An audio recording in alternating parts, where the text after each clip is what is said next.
The very first business I ran was actually a failure, and we ran out of cash. At that point in time, it was very painful. Now I recognize it was actually a blessing in disguise. The biggest lesson I've learned is the business is a chain. Too often, people are focused only on one part of their business. They don't recognize where in the link is it really causing this issue. It is all interlinked. Before you hang it up, reach out to someone in the fractional world. You get the corporate experience, the corporate exposure at a fraction of the cost, and see if they can come in and give you that jolt of energy. Welcome to the Feria TechCast. We'll bring you all teams, science, engineering, technology, and innovation. Today, we are joined by Stewart Ervin, founder of Bracket Management and creator of the Build to Run, the $100 million system.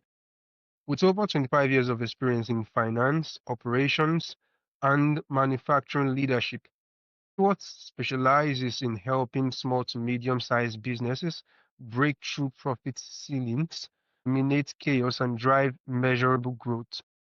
His execution-first operating system has helped clients achieve an average 36.7% increase in revenue and a 27.9% increase in net profits by focusing on practical systems over theory. Stewart, welcome to the show. Thank you, sir. Appreciate you having me. All right, so let's start at the beginning. You founded Bracket Management and created the Build to Run the $100 million system.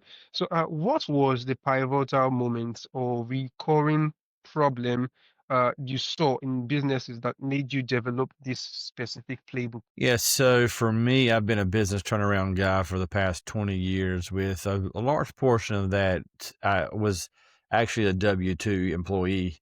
It just so happened to be that as I'd finished kind of working with one company, another company would call, so on and so forth. And it's one of my largest turnarounds, which is in an aerospace company. They were operating at one time at about $80 million a year, and they had slid backwards to about 60 million. Their on-time delivery was hovering around 50%. And I came in and was able to get that business turned around in about three to 4 months. And I had a guy come to me and it's like, how in the heck did you get this thing turned around so quickly? We've been dealing with these issues for 5, 6, 7 years, and you just came in and knocked it out. And I said, well, I've learned a playbook and I have a system. And when you have a playbook and a system, you can come in pretty quickly and identify the problem and execute a recovery plan. And then that's at that point is when it clicked. And I said, man, you've got something here. I had kind of fine tuned it, multiple times, not realizing what I really had put together. And so I sat back and I started really putting stuff on paper and really kind of understanding in every situation. I'd go into these companies and get them turned and then ultimately start to grow. I really had a fine tuned equation of I would do this first and then that second, so on and so forth. And I built the system out from there. And so once I kind of realized what I had, I rebranded Bracket Management and stopped working as a W-2 employee and started my own company. And ever since then, it's just been working. Again, it's a kind of a rinse and repeat situation. Amazing. So, with your deep background in manufacturing and operations, what is the most common bottleneck you find that keeps companies from scaling beyond the founder's direct control? Yeah. So without question, in every instance, the bottleneck is the ultimate leader, the owner of the company. Typically, they're the ones who have called me to help come in. But when you sit behind closed doors with these owners and you talk through stuff, there's a lot of times where they're just like, man, I had no clue. I've never experienced this. In many cases, every dollar beyond where they're at today is the first dollar they've ever been there, right? So a lot of times these are founders, these are second generation owners who have never ran or worked in any other business in the business that they're in, and they truly just don't know. And so if, our desire is to partner with companies who have a desire to grow, who recognize, hey, I've reached my ceiling, I need something more, I need some help, and they call us in. So in every instance, the business leader is typically the issue. Now, take that back to some extent. A lot of times, if you take that out of the equation, the processes that surround the entire business, right? So a lot of times there's a disconnect between your sales and operations. Business as a whole is a chain. And if one link is broken throughout the chain, then you have a problem. So you have the sales side, that is the demand side. You have the purchasing side, which is the supply side. You have operations, which is execution, and back end office. If there's any of link in that chain that's broken, it's a problem. And all of that really has a variety of inputs and outputs. And so somewhere along the way, something is broken that is causing a major ripple effect throughout the whole entire business. So outside of having the owner as the issue, the systems and processes that surround the business is the second largest issue. Wonderful. So, for the engineers and technical founders in our audience, what does it actually mean to design a business system that scales, quote unquote, beyond spreadsheets? Yeah. So majority of it is typically a tech pack that we put around. So one of the kind of the secret weapons that we really kind of focus on is the ERP. So do you have an ERP? Is the ERP clean? And are you using it to its fullest extent? And are you using it appropriately? Once we understand that, we can look and say, what bolt on systems do we want to tack onto your tech stack, right? So do you understand where you're at from a capacity view? Do you understand where you're at from a program management standpoint? Do you have a CRM sales funnel? And there's a variety of third party software is really that we pretty much drive companies to. But step one is ERP. And then we look at all the surrounding aspects of that business and say, what other tech stack opportunities are present? So again, we can get a full visibility from demand coming in at the top of a sales funnel all the way to the back end execution and invoicing. So again, the gaps that are present with your ERP, let's try to bolt on some other options there so we can get a full view from nose to tail. You say that value creation only comes from three places: pricing, cost control, and new growth. So, where do most businesses stumble first, and what's the fix? Yeah, so they really all kind of interrelate, but probably where most businesses fail first is on the pricing aspect. That really is generated from a lack of knowing how much does it truly cost you to produce widget A or provide service A, so on and so forth. So if you can fully understand your cost, that will allow you to really maximize your pricing in the marketplace in the industry. So really the first place that I find that there's opportunities there is what kind of pricing strategies can we put in place? The second biggest issue that I find is as companies start to grow, their cost would tend to outpace their growth. I mean, if you're growing at a rate of 10%, a lot of times you'll see your costs go up 15, 20, 25%. And that really boils down to a lack of control and lack of efficiency and processes within your business. It's very difficult to grow a business at a steady rate. I get that. But again, your goal is to try to, at a minimum, have your costs pace at the same rate of your growth. You really kind of can take both of those. And a lot of times there's enough chaos in your business that a lot of people have a hard time actually putting in place a strategy and then executing the strategy. So the third one is the new business growth. So if your business is chaotic and you're struggling, then it's super difficult to really be very strategic and methodical to grow your business with new healthy margin business. And so again, know your costs to allow you to maximize your pricing. If you know your costs and you can control your costs and actually reduce them, then you'll have a healthy business that allow you to grow strategically with new business, healthy margin growth. So, can you walk us through the first thing you look at when you start working with a new company to help them turn around? Yeah. So the very first thing we're going to do is we're going to do a process walk in regards to walk me at a very high level. What's your process? How do you receive your demand? How do you process that information and make sure you flow that through your vendors? What does it look like to actually execute and deliver that? And let's just take a very quick walk through your back end processes. And then what I'm trying to do there is one, I'm trying to learn the business. Two, I'm trying to understand how robust are your process and systems. And three, traditionally in that walk, you can identify pretty quickly, this is the one area that we got to jump in. So that's really kind of step one. Step two, we want to walk through your financials. We really want a good baseline to understand where you at as a business. Our goal is to give you a 10% return on the money you've invested in our company. And in order to do that, we really need to have a good baseline of where you're at financially. When you do that walk, you also identify gaps or issues in your financials. Many times you'll go through that and you identify something and you say, man, the company's in trouble and the owner had no clue. Right. And so when you do that walk, you're cleaning up the financials, you kind of come up with a game plan, you're drawing a baseline, but more importantly, you're trying to determine, do we need to do an emergency recovery situation with this business? Or are they pretty good shape and we can just kind of move right into growth? And so the baseline of everything is really centered around where you're at financially.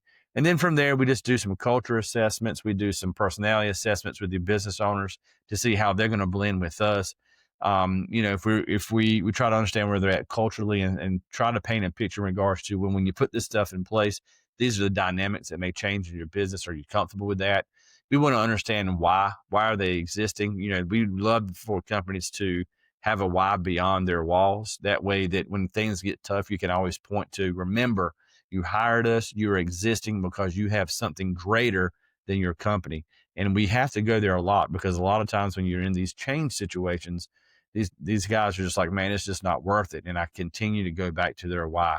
And the last thing we really kind of focus on in the first phase is, do you really know what your niche is? Do you really know what differentiates you from your competition? And if not, then we go through and try to understand what that why is. And we do that through a variety of things, through a SWOT analysis. And we do some market research and some market dominating position exercises to really zero in on that. All of that stuff is really just in phase one, is trying to understand where your business is at, why you exist, and are you prepared to move forward and grow your business? Fantastic. So, Okay. what does operational reading mean in practice, and how do you help a team that is stuck in constant firefighting mode to establish it? Yeah. So we'll go back to, I stated earlier, what we'll do when we first meet with the company is we'll do a very high level process walk. We'll immediately try to start putting some metrics in place to try to understand some of the operational execution side of things. So very first thing we're going to look at is on time to some type of performance. Is it delivery? Is it service? Is it project completion? But we're really going to start looking at the inputs and outputs associated with the operational side of the business. And so again, if it's firefighting, traditionally that always points back to there's some system broken somewhere. And our goal is to, again, align the demand and execution side of the business. And so we go back to, okay, what's the inputs associated with this? Is material, and do you have enough labor? And so you got to have some type of view of capacity. And so we start doing these monthly business reviews where our sales team is working with our ops team to understand, hey, what can we sell? And by the way, this is what the market is needing. This is the demand side. We have our ops team sign up for that, or either they kick back and say, hey, we're in trouble. We have material issues here or there. And really the biggest alignment of trying to get an operations team out of firefighting mode is to really align your demand side of your business with your operational execution. So we review that on a monthly basis with the KPIs that I referenced. And then we really try to work on efficiency improvements. And so through that, we practice Lean Six Sigma black belt. And I have a Lean Six Sigma black belt, and we put that stuff in place, and we do a variety of process improvement exercises and really work to improve efficiency. Again, all of that is trying to get in that rhythm. So when you have demand and material, they're tied in together and they come into your operations in a good manner, in a timely manner that allows you to execute. You understand your labor capacity and demand. You start to get into a rhythm, and again, you'll look up all of a sudden and go, man, we're not doing anything like we once did. This is crazy. Amazing. So, can you share a story of a specific manufacturing business that you helped turn around? What was the key insights or change that unlocked the growth? So probably the largest turnaround is the one I've referenced when it kind of had the aha moment. There's an aerospace company that again had been operating at at 80 million. When I got on site, they had reduced down to roughly 60 million with 50% on time delivery. So immediately when I got there, everyone in the entire organization thought that the issue centered around supply chain. Everyone said our suppliers are terrible. They're going to put us out of business because they can't get us our parts. And so I was like, okay, that's a common scapegoat that, hey, we always have issues with material. So I wanted to kind of dig a little deeper. So in that scope walk, we walked through the process, and I started recognizing that, so this was a publicly traded company where forecasting was important. And so I started to recognize that on a monthly basis, the sales team was manipulating dates in order to get a good forecast that they could report to corporate. And they felt like they had to align the dates in the ERP system to make their forecast work. But what no one in the entire organization was realizing is every time you changed a date, it would flow through some type of report to our supply chain group, and they would say, you got to buy this. No, you don't need to buy this. You got overstock here. Cancel this. well, we're behind. You need to have ordered this yesterday. And it was absolute chaos in the supply chain. So that meant that the suppliers had no clue what parts we needed when, how many did they need, and it was a constant change. I mean, it was crazy. And so therefore you would have stockouts, and then we wouldn't have the inventory we need. Then you would look internally, and the same thing would go with our labor side. They would have no clue in regards to what parts were they supposed to make when, because again, it was a constant change in demand. And so what we realized is you got to stop changing your dates in the ERP. They really had no clue. So we came up with a outside of the system process in order to how to put together some type of a forecast to report to corporate, but we had to stabilize the dates. We did that within 30 days. And then within 60 days, parts were flowing in, everything was clean and clear. And that's how we turned it around. So when all that started happening and clarity started becoming a part of the business, what happens? Your past dues dry up, and now all of a sudden you look and go, "Holy crap, we got to go sell." But the sales team now had confidence in the operations team to execute because they recognized, and we were part of the problem. And now this is kind of a well-oiled machine, and this is kind of working. So, given that, the sales team started selling again. And when I left, the sales dollars had gotten back up to 72, 73 million, and that was in a 4-year time frame. So, again, it was something very small, very minute, and doing the best they could do in regards to trying to get a report done that was rippling throughout the entire company, causing chaos. Once that subsided, confidence came back into the business. They started being able to strategically grow and make it happen. So we maintained an on-time delivery about 98, 99%. And again, the sales growth in the 4-year time frame was 12 to 13 million. Uh, Fascinating. So, for a technical founder who is brilliant at products but struggles with the business side, what's the first play in your system that they should focus on? The first play in the system, really. So this all, like I said earlier, it's all really kind of interrelated.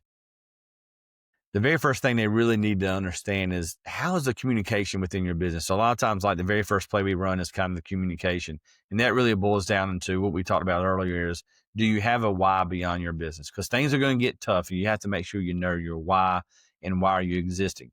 Then you can start communicating more to your team and start getting everyone on the same page and make that stuff work out for you. Because a lot of times communication is the worst thing inside of a business.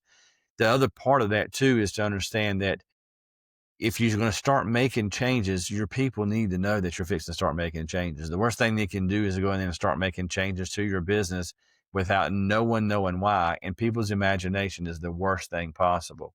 And so again, if you can just start a series of make sure you have a good communication plan in place where you're at least talking with your employees for 15 minutes a week to try to, again, always talk about your mission, vision, values. Why do you exist? What are you doing in the marketplace? And wins and losses. What's going on? That way, there's trust in leadership, and there's a value in that. And so, as you start making changes, you have a complete communication strategy around that, and buy-in becomes easier. And now you're kind of off and running to the races. Okay. How does your operator's mindset change how you approach financial management compared to a traditional CFO? Gotcha. Yeah. So there's really a way I've looked at it. There's two types of CFOs. There's a reporter and there's an operator. The reporter CFO will take your data. You'll go through the information. They'll do amazing charts. I mean, again, the numbers will be pristine and everything will be great and it will visually look amazing, but that's really where it kind of stops. The operator can do the exact same thing, but since they have an operator's mindset, they can walk alongside the business owner or the C-suite team and they can not only report the numbers, but it can also give you insight into what knobs operationally, strategically you need to do in order to get those numbers to be a better position. There's no right or wrong. It really just depends on what your company needs. I find that many small businesses, they need that operator. They need that person who can take the numbers and translate it into operational terms that the business owner understands and can walk shoulder to shoulder with that to help them drive their business forward. And so many cases I say our firm is an operations firm who has a very heavy finance presence, or either we're a finance firm that's very heavy operational. Because again, we can kind of walk both sides of the aisle and really make it happen for the owner. Wonderful, wonderful. I know you said something about this earlier, but I want us to dive a little bit deeper into it. So tell us, What role does leadership and strategic alignment play in making these operations and financial systems actually work? Yeah, so the companies who I have seen who were the best at what they did were very disciplined in everything they did, and every move they made was made with intent. It really was no willy-nilly, I'm going to come in and kind of do my own thing. Very disciplined and very intentional with every action. And that's where the strategic play comes into place, right? So many companies just look in the review mirror, they'll look at their bank account or they'll look at the P&L in a given time and they'll just say, hey, we're healthy or we're not. And that's where it stops. The reality is your financial statements are just a past report of your performance. There's no forward looking view. So if you can get into the habit of forecasting, doing annual plans, doing quarterly strategic initiatives where you're driving your business forward and you can bring your entire leadership team in where they all can have a say and have a buy-in, it's amazing what that'll do for your company. And again, business, you need to be looking forward to making minor tweaks, right? Small adjustments here or there. And that's where that strategic alignment comes into play. So one of the second play that we run in our system is we put an annual plan in place. I want a 12-month forward looking view, some type of a target that we can move towards so we can stop just looking at the results and actually driving the business forward. When you have that baseline in regards to what your future looks like and what your future needs are, you can go to your sales team and say, all right, guys, we need $10 million worth of business next year. And oh, by the way, ops team, I need you to be prepared to execute on $10 million worth of business. And by the way, finance team, do we have the cash available to do that? And now you're starting to click where all the groups are working together and they're all working on the same page. So if you do monthly forecasting and reviews, you're always saying, how well am I operating to the plan? What tweaks do we need to make from a spending standpoint, from a sales execution standpoint? And you make those minor tweaks throughout the year. And all of a sudden you look up at the end of the year, you've actually executed a plan that you set in place because you've had discipline and intent with everything that you've done for an entire 12 months. So, Mhm. looking back on your journey from your first business to now, so what is the most counterintuitive lesson that you've learned about what makes a business truly run? So, the very first business I ran was actually a failure, and we ran out of cash. And so, at that point in time, it was very painful, but uh, now I recognize it was actually a blessing in disguise. And so, I think the biggest lesson I've learned, as I kind of referenced it earlier, is the business is a chain. Too often, people are focused only on one part of their business because that part may be giving them the biggest pain. They don't recognize and they can't take a step back and say, okay, this is the problem, but where in the link is it really causing this issue? Again, it's just a series of inputs and outputs. And so you really need to take a step back. And the reason why I ran out of money is because I didn't do certain part of my business like I was supposed to. And so that's the biggest lesson I took away was it is all interlinked. And you can put all your focus in one part of your business, but understand that the other part is going to be a problematic. And the reality is that could be what's making your business struggle. And so it was painful.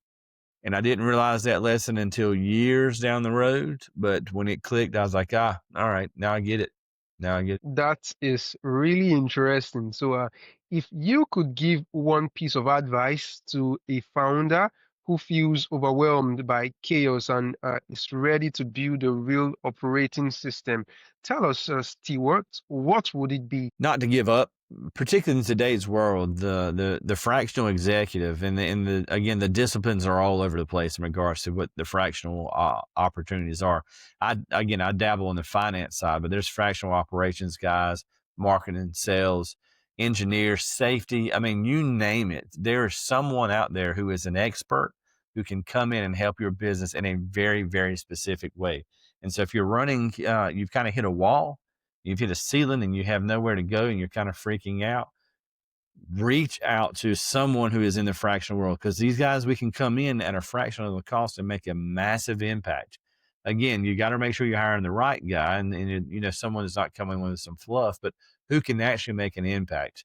There's a lot of us out there, right? And so the beauty is you get the corporate experience, the corporate exposure at a fraction of the cost. And so before you hang it up, before you kind of just say, hey, there's nothing more I can do, reach out to someone in the fractional world to see if they can come in and give you that jolt of energy you need to kind of get past this little hurdle that you're dealing with. Great. So tell us, what does innovation mean to you, and how does it relate to your field in the context of business operations and management? Yeah, innovation is a tricky word. So, I'm tend to be a black and white guy, and I do not think I'm overly creative. And so sometimes I think I struggle with what innovation looks like. But at the highest level, to be an innovator is to me is to think outside of the box and try to have and come up with something creative to solve a problem or to make something better.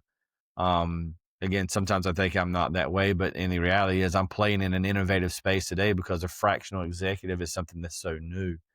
Um, Most people really don't even know what a fractional CFO is. And so again, one would argue that the entire industry right now is in an innovative state. And so for me, I try to blend the finance and operations side of things, which again is fairly innovative, going back to that reporter versus operator mindset. It's very difficult to find someone who can play in both worlds. So that's fairly innovative. Someone you can bring in a finance guy who can help you turn your entire business around. So that's what it means for me. And that's how I'm kind of applying it in my day to day life. But again, I'm so black and white that I don't necessarily think I'm that much of an innovator. Finally, tell us, where can our listeners go take your assessments and maybe get a personalized look at their own businesses, trends, and gaps, or maybe just contact you? Yep. So my website, bracketmgmt.com, has an assessment page on there where you can go in and check that out. It's about 33 questions that focuses on operational strategy and financial strengths. You'll get a personalized report sent to you that shows you areas that you're doing well and areas that you're probably could use a little help on. You'll get an overall score in each section, and then you'll get a score for your entire business. So that can be found on the website. Also, you can check me out on LinkedIn. I do have a link on my LinkedIn profile that you can go directly to the assessment as well. Great, Stewart. It's been a really awesome conversation with you, and I'm excited to have you on the show today. Thank you, sir. Appreciate you having me.